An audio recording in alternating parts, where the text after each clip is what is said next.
So guys, this is easily the most excited that I've been to be a part of Team Pixel. Huge shout out to Team Pixel, to the folks over at Google for supporting my channel and sending, some beautiful devices out to me.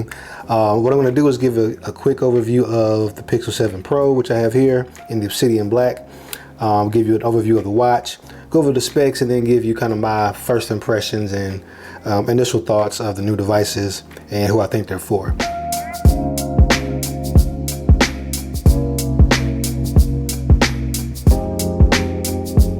First thing I want to do is give you guys some info on the phone. This is the Pixel 7 Pro. It retails for $899. It is mostly the same as the 6 Pro from last year. The biggest differences are going to be the Tensor processor. We're on the Gen 2 version this year.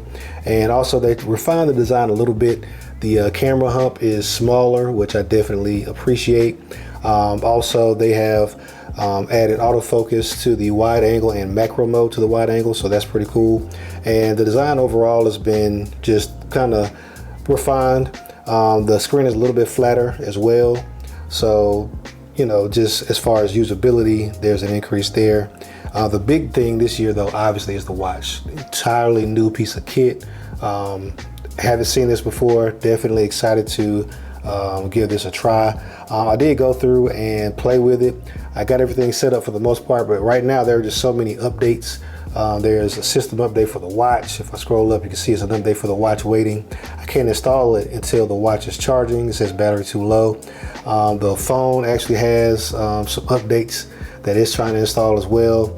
But in the meantime, I just wanted to kind of go over the main differences between the 6 Pro and the 7 Pro with you, and kind of give you my initial thoughts. Right now, I'm excited. The camera features, the software, I think that they're going to be something that when you put this phone down, you actually miss, right? That's kind of how I judge, just the impact that the phone has, and what I recommend it to people is, if once I move to another device, is there something that phone had that makes you want to go back to it? And with the Pixel, the assistant, the call features, the camera quality, and also the new stuff right now, like I have kids, the face unblur option, not only on the pictures that you take on the 7 Pro, but on pictures that are in your photos library. You can go back and unblur those pictures after the fact as well. That's amazing. Magic Eraser is still dope. They've added in sort of a portrait video mode on this guy as well. And some of these features might come to the 6 and 6 Pro, but right now they're on the 7 and 7 Pro, and they're pretty dope. One thing that won't come, I know for sure, is the all new face unlock. All right, I know that sounds simple. Lots of phones have been doing it for a while, but it's on the 7 and 7 Pro this year. Super convenient, and it's something that I really been missing. So looking forward to using this guy, getting acquainted with it. I've been hearing good things about the battery life, so I'm really excited to put this through its paces and just share my experiences with you guys.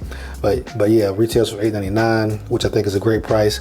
If you've got any sort of trade-in, you'll knock up to $700 off this device, which at that point is a steal, right? Yeah, more coverage to come. If you guys have any questions on the 7 Pro, make sure you leave them in the comment section below. I'll make sure to get back to you as always. But I want to move on to the watch right now.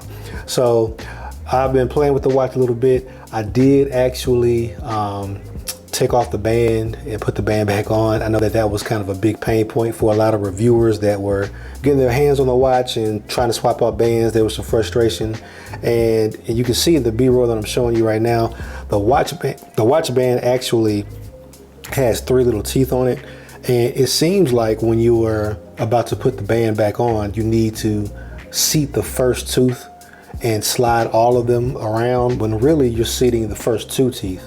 Like, you just put them in, there are 2 little slots, you seat them in, and the third tooth is pushing the little button, and that's what's going to let you slide the band on. Once you do that, the band goes on pretty easily. But outside of that, I'm going to try out the battery life. Things seem pretty smooth. The UI seems to be moving along pretty well. That was kind of a concern with the processor that's in it. And it's just a nice, refreshing design. You got the Fitbit integration, and you're going to have the best of Fitbit, the best of both worlds, essentially. Obviously, the battery life isn't going to be the same, but just the fitness tracking capabilities, just a nice, minimalistic, clean, sleek watch. This with this band and this watch, I can tell you the sleep tracking will be, be pleasurable. You won't have a big bulky watch in your wrist while you're sleeping. And then they seem to have some other pretty cool bands. I'll definitely look forward to getting something that's a little bit more, a little bit more dressed up. This is more of a sporty kind of everyday band. So I look forward to trying out some of the other ones, especially some like the leather joints and things like that. Trying out some more apps and just seeing what Google's take on the smartwatch is this year. This guy retails for $349 for the regular and $399 for the LTE version, which is what I actually have on my wrist right now. And I don't know, the value of it is going to be time will only tell, right? Two things I'm immediately concerned about: the proprietary bands. No other watches take these bands, so you're gonna kind of be stuck with only what Google provides. I don't know if third parties are going to start producing bands.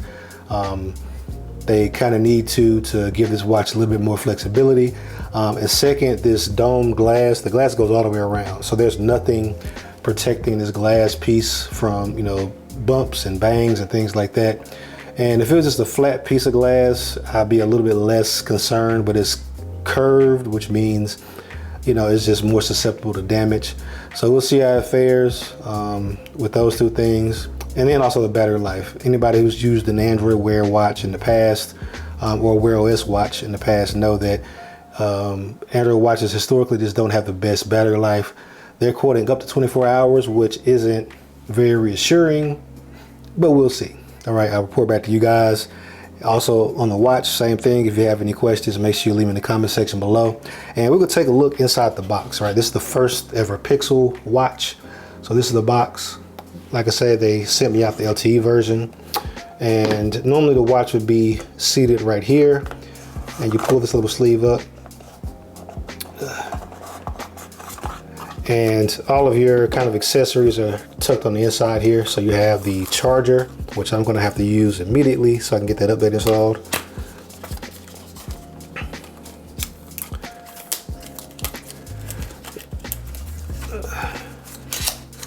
Man. Okay, whatever. So you got the charger. It's a little puck style charger. I believe it's using Qi, and on the back you have a little G on there. Kind of looks like some other Google accessories. That's pretty cool. And it's just a Type-C on the end there. And they do have, let's see, another watch band in here. I'm assuming that this is maybe like a smaller band. I don't know what size they have pre-installed in here. Yeah, so this is just a shorter band that they include in there. So you get like a regular and a large, or medium and a large, however you want to put it. So that's cool. Also in the bottom of the box, you got some books and whatnot. I know how excited you guys are about that stuff. So that is the contents of the first Pixel watch box anyway. But yeah, guys, if you got any questions, leave them in the comment section below. And I'm excited, man. I'm ready to go. I'm Pixel down. Pixel 7 Pro in Obsidian, and the watch as well. And I'm looking forward to seeing how many of these I see in a while. I want to see some of these other colors. In the watch, they have the silver and the rose gold. And in the Pixel 7 Pro, they have the hazel and the snow. And in the 7, they have the obsidian, they have the snow, and they also have a lemongrass color that's only on the 7.